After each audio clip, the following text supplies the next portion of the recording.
It's Movie Time is produced by John DeSando. Listen to the full shows and read reviews online at WCBE.org. I'm John DeSando. And I'm Kevin Carr.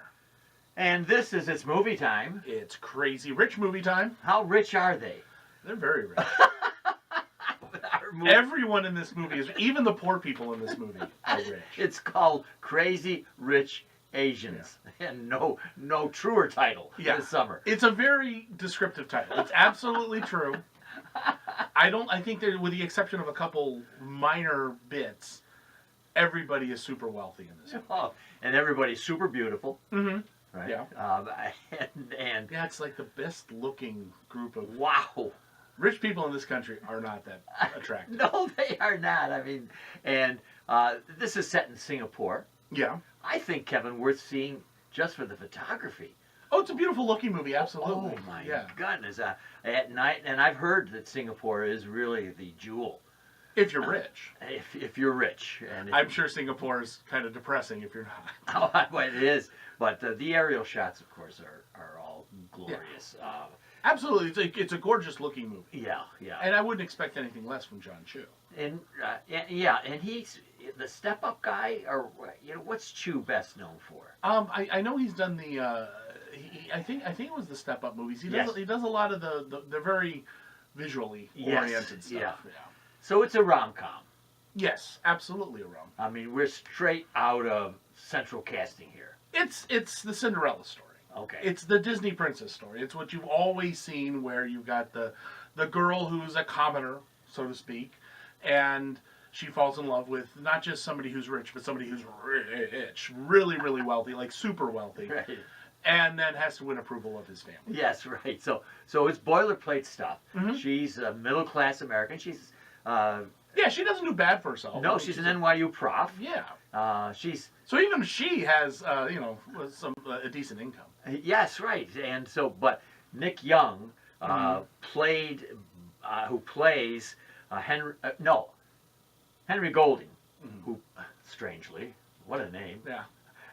Henry Golding plays Nick Young, the super wealthy young man, the scion of real estate wealth, and whose family, of course, and this is pretty much true, want him to take over the business eventually. Of course, and that's standard for pretty much anyone. Yes, for anybody, and they want him to marry well. Mm-hmm.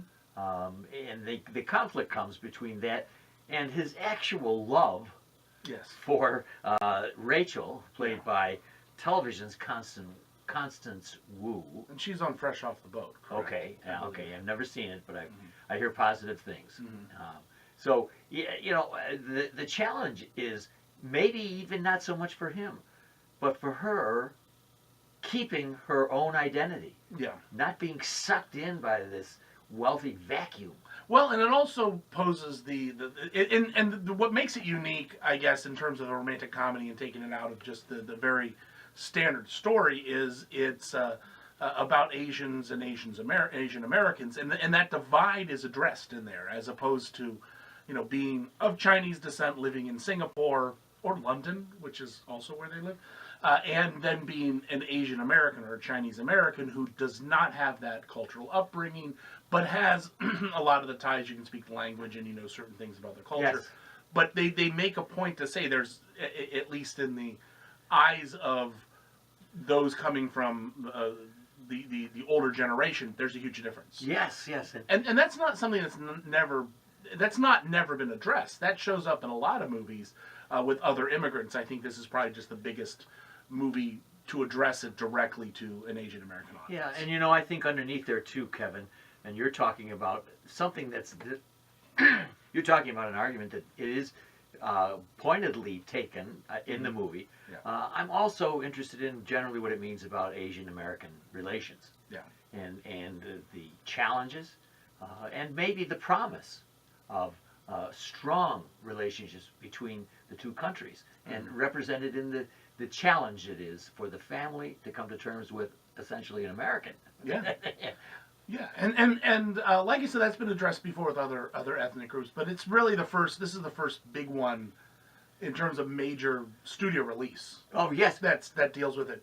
And it's funny because there's two ways to look at this movie. On one hand, you can just look at it and say, no, it's just a sweet little romantic comedy, and it totally works that way. It's charming, great date movie kind of stuff, girls' night out kind of film.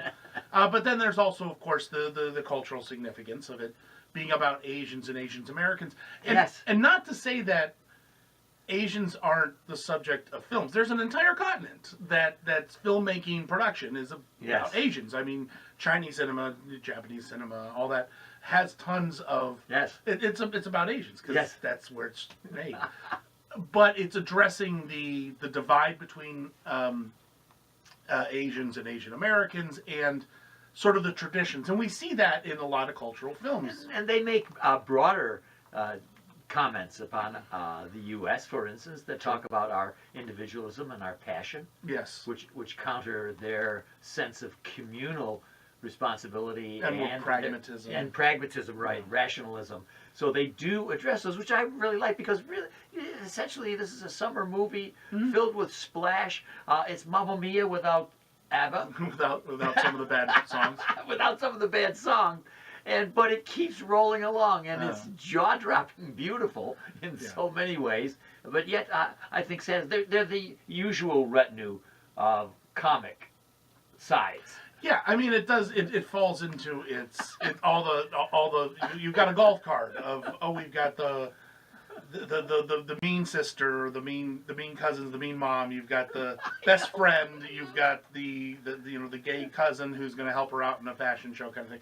So you have all those elements that make it has all the cliches. I know it does. Even Michelle Yeoh, yeah, as the very crusty matriarch of this, and even Kevin, what are we it's telling something out of school here, but even when she warms up, she's not that warm. No.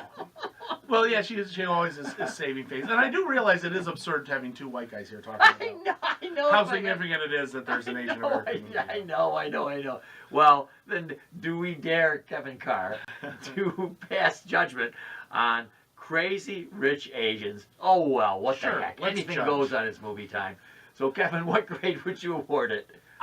Like I said, as a rom-com, it totally works. I think it might be getting overstated a bit in the press, but I'm going to say I'm going to give it a B. All right, good. And I'm going to give it an A-, because for the summertime, I'm ready for glitz and light and beauty. And, I like Mamma Mia.